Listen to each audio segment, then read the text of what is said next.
अस्सलाम वालेकुम। हमारा जैसे पिछला टॉपिक था कि इंसुलिन रेजिस्टेंस और प्री डायबिटीज़ डायबिटीज़ मेलाइटिस क्या है, उसी को मद्देनज़र रखते हुए ये पिछली वीडियो की कंटिन्यूएशन है।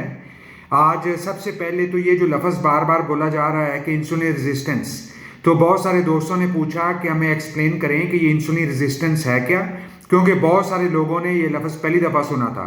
तो मैंने इसके लिए एक डायग्राम बनाई, उसको मैं आपको दिखाता हूँ जिससे आपको ये समझने में आसानी होगी कि इंसुलिन रेजिस्टेंस है क्या और इंसुलिन हमारी बॉडी के अंदर शामिल होके, खून में शामिल होके कैसे काम करती है।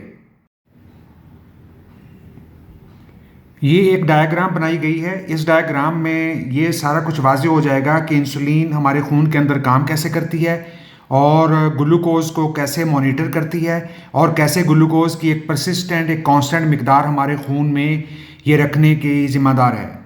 देखें, जब भी हम खाना खाते हैं तो ये हज़म होकर ग्लूकोज़ या शक्कर में तब्दील हो जाता है और फिर ये ग्लूकोज़ आंत से जज़ब होकर खून की नालियों में शामिल हो जाता है और खून इस ग्लूकोज को जिस्म के हर हिस्से और हर सेल तक पहुंचा देता है और हम इस ग्लूकोज से एनर्जी हासिल करते हैं और जो ग्लूकोज इस्तेमाल होने से इजाफी मिकदार में होता है वो हमारे मसल्स और लिवर में स्टोर हो जाता है।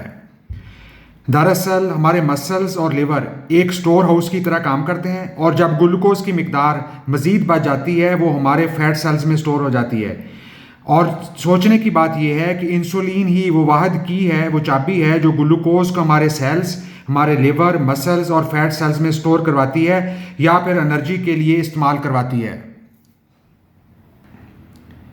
ये सारा कुछ एक नॉर्मल फिजियोलॉजिकल फिनोमिना है जो कि हर शख्स के खून के अंदर ये सारा निज़ाम चल रहा है, चाहे वो डायबिटिक हो चाहे डायबिटिक ना हो।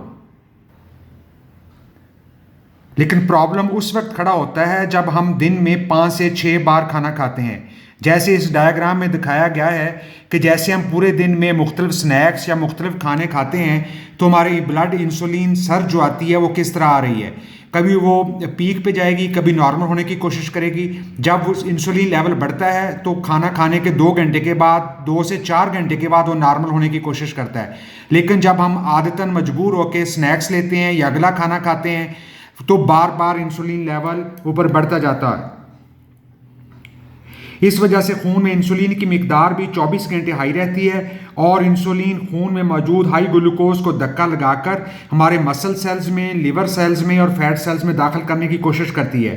फिर एक वक्त ऐसा आता है कि जब इस एलिवेटेड इंसुलिन लेवल्स की वजह से liver, muscles, fat cells insulin को कहते हैं कि नो मोर स्पेस, यानी हमारे जो स्टोर्स हैं वो बिल्कुल फिल हो चुके होते हैं। इस कंडीशन को हम कहते हैं इंसुलिन रेजिस्टेंस, यानी अब वो हाथ खड़ा कर देते हैं और इसके नतीजे के तौर पे खून में शुगर की मिकदार जूं की तूं बढ़ी रहती है और इसको हम कहते हैं डायबिटीज़ मेलाइटिस।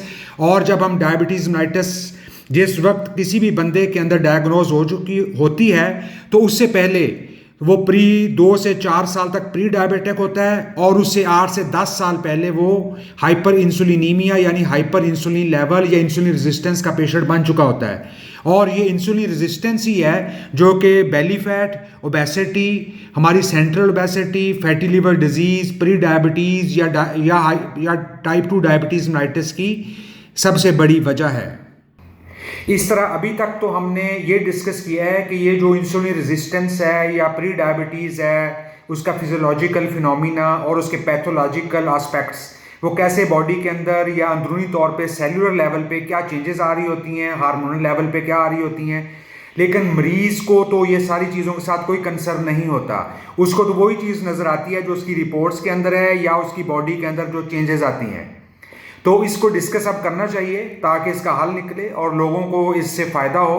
तो क्योंकि ये वीडियो लंबी हो गई है तो इसको मैं अभी यहीं स्टॉप करूँगा और इसका दूसरा पार्ट जो है इसके बाद मैं उसको बना के तो वो भी साथ ही शेयर कर दूँगा। बहुत शुक्रिया, जज़ाकल्लाह, खुश रहिए, सलामत रहिए।